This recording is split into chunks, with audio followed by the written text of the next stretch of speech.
Hey, how's it going, everyone? This is Proudlock, and it is the preview for the game tomorrow between Newcastle United against Brentford. 3 o'clock kickoff at St James's Park.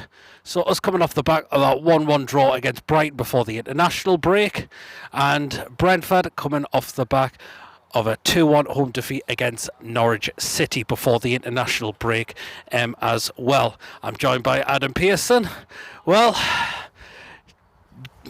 new manager. I think the ground will absolutely be rocking tomorrow.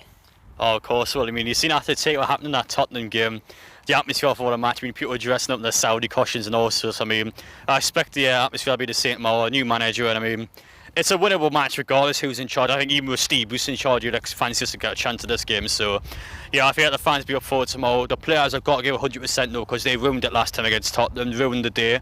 And I'm hoping that this time they'll be ready for it. They should be up for it. And I think Eddie Howe will make sure that the players give it all, because, I mean, we haven't been playing well this season, been underperformed, which is hence why we are 19th. But I feel like tomorrow will be the time where it starts to change.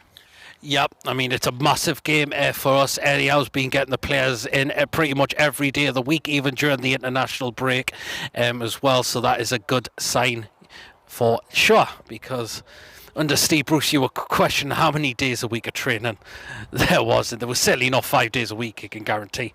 There definitely was not that. But just before we go on, what did you make of Steve Agnew's comment he came out with yesterday? I mean, that was laughable, wasn't it? Oh, we'll get on to him in just a sec, but it's funny how you start talking about the Steve Bruce's training sessions. I came here during the Manchester United international break.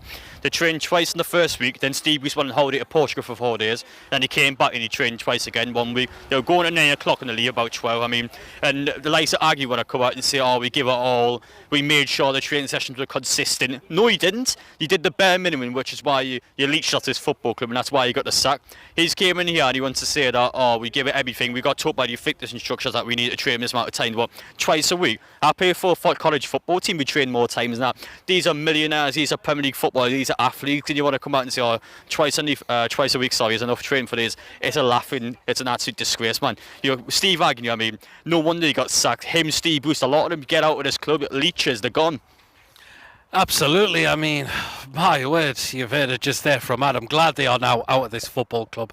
Now, history, good riddance, and we said don't come back ever again, definitely. Well, I think the only injury problem we've got is Paul Dummett, who's been really struggling with a calf injury, so we don't expect him to make the game tomorrow. But what we have to do is make sure we start well, because Brentford had a bad start, even though they've lost the last couple of games. Well, they've lost their best goalkeeper, which has happened, but Ivan Toney, he can score goals in the Premier League. Yeah, well, I mean, Ivan Toney has to put out that we released because we didn't feel like it was good enough. He's got a great opportunity tomorrow just to kind of stick it in Newcastle and just to score a winner against us. But I feel like tomorrow won't be his day. I feel like Brentford going into this match, I mean, they just lost to Burnley, they just lost to Norwich. If we lose to Brentford at home, I mean, we deserve to be in the bottom three. That's why we're 19th. I mean, it doesn't matter who's in charge. This has to be a winnable game. Brentford had a great start this season, very aggressive, hard to play away from home. But at St James's Park with 52,000 fans, everyone cheering on the new manager bounds itself. It should be a near impossible game for Brentford. We really should just completely destroy them. But we'll see what happens tomorrow, though. But in terms of Ivan Toney, I just feel like he's got quite a quiet day. Yeah, we've got to make sure we do keep him quiet, and we do have to make sure we start off well and continue to perform for full 90 minutes, definitely. Otherwise, we could still become unstuck. So that is the thing. Well, we're going to the predicted lineup, and me and Aaron thinks Eddie Howe's going to go with a 4-4-2 formation. 4 at the back, which is good. None of the 5 at the back rubbish anymore, because that simply was not working. So we'll run through it. So start off in goal. A lot of people are going to expect the bad guy to start tomorrow, but he's just playing an international game on Wednesday, so I don't think he'll play tomorrow. I think it'll be Darlow once again. I don't know what it is, we're talking quite on and off of him. That Chelsea match, last home game, he was really bad in that game, so he's got a big opportunity to come back and kind of explain to fans why he was that first choice keeper for quite a while. But yeah, he's really inconsistent for me, but on his day he is a top level goalkeeper, so he has to turn up tomorrow, because otherwise he'll get dropped. It's as simple as that. But fingers crossed he plays well, though. Every player now has a fresh start. Absolutely. Well, the back 4, right back spot. Well, I feel like Kraft is more of a centre half now. I think Graham Jones and Eddie Howe just completely stuck him there from now on. So I think Mankio is our only right back 3 at the minute, so it's going to have to be him. There's no one else just to. Yeah, I do. I've been pretty impressed with Manquillo this season, I must be. So I would like to see him starting that right back spot as well. Left back spot. I would like to be Jamal Lewis. He's had a great national tournament, but I don't think they do it. I think they'll play Richie at left back again, which is going to be so frustrating because he's not a left back and he's been awful this season in that position. So, I mean, a lot of people come out and say, "Oh, you create chances." As well, that's all a left back. That's not all a left. It looks like his legs are gone. Well, no, what every single winger that plays against him is quicker than him. So how can you have him in left back when he just gets destroyed all the time? I mean, tomorrow, yes, he's got more of a realistic chance against the winger, but I mean, he's been awful this season. So why would we not play someone that's pretty much had a classic national tournament? So Yeah, exactly, and a recognised left back as well. yeah, well, the thing with Graham Jones, I've seen him stop at the training ground a couple of weeks ago, and a lot of fans are asking him, "Oh, why not play Jamal Lewis?" And he comes out and says, "Oh, because he's a young player, he's got a big price tag in his name. We don't want to put the pressure on him." Yeah, he play a guy that's not a left back at left back, and you wonder why he's struggling so much. Well, he's not a left back, so why do you play him at left back? And I mean, Jamal Lewis, well, yes, he's a youngster, but again, you play like Joe Willock. I mean, Sean Longstaff, they're youngsters, so what's going on there? I mean, he has to start. I love Graham Jones, he's a sound bloke, but I don't understand that. Jamal Lewis is a better left back than Matt Ritchie. Yeah, so we'll think it's still going to be Richie. The centre-backs, who's going to play in the two centre-back roles. Well, one of them has to be Lascelles, the captain. I'm not a fan of him. You know for a fact Fernandes is not going to play because Graham Jones has said that he's not good enough to be in the bench, even though Clark, Kraft and Lascelles start centre half. So I mean, Fernandes is better than at least one of them. So again, why did he not play? But it'd be Lascelles, and your one you'd probably expect to be Clark. Both centre backs nobody wants there, but again, I feel like Eddie Howe will play the team that's already been played, and then you start make changes the next week or two. So I feel formation-wise, I don't know what formation you play, but I feel like the selection would be pretty similar. Yeah, so that is the back four in the both centre midfield roles. I think Shelby has to be one. You look at the press conference Eddie Howe gives today, he says that John Joe Shelby is going to be a long-term player at this football club. Crazy of him saying that, but yeah, I mean, I expect him to start. I feel like Eddie Howe's definitely got some plans for him. In terms of one alongside him, it'll either be Willock, Longstaff or Hayden, so you pick one of the three.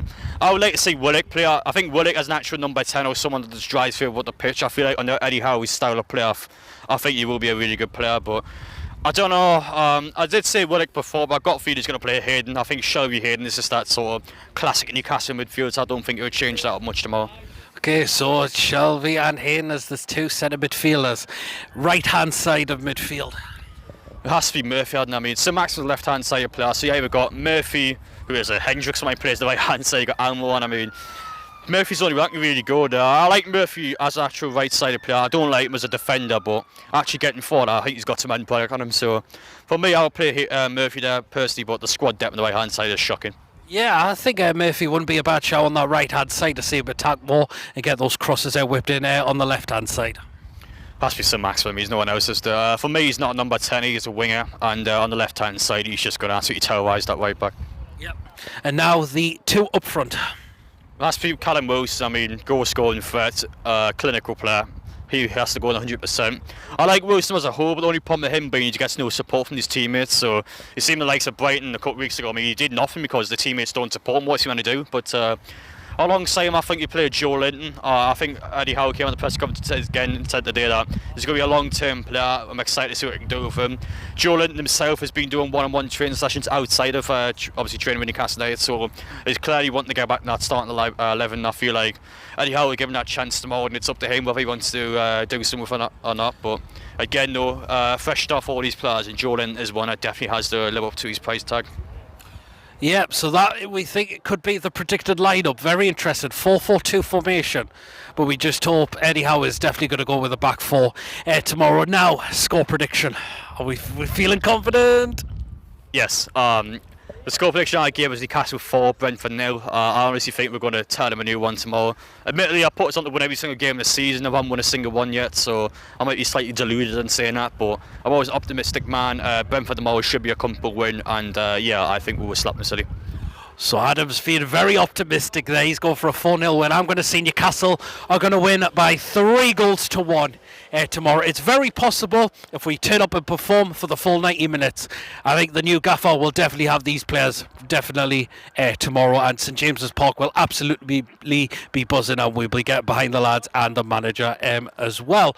So, yep. So let me know as always how we'll go in this game, your predicted lineup, and what you think the score will be after 90 minutes as well. I'll be doing a match day vlog. I will be giving me quick thoughts after the game as well. And next day will be player ratings as well. And also tonight, 8 o'clock, I've got my PD's Football Live show, so feel free to tune in as well, and feel free to come on the show as well.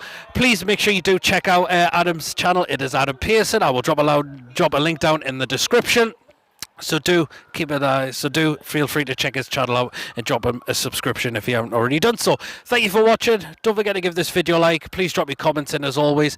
Of course, if you haven't checked me out before, please do hit that subscribe button. Catch us all later. Take care. Can we finally get our first win tomorrow at home? Mags.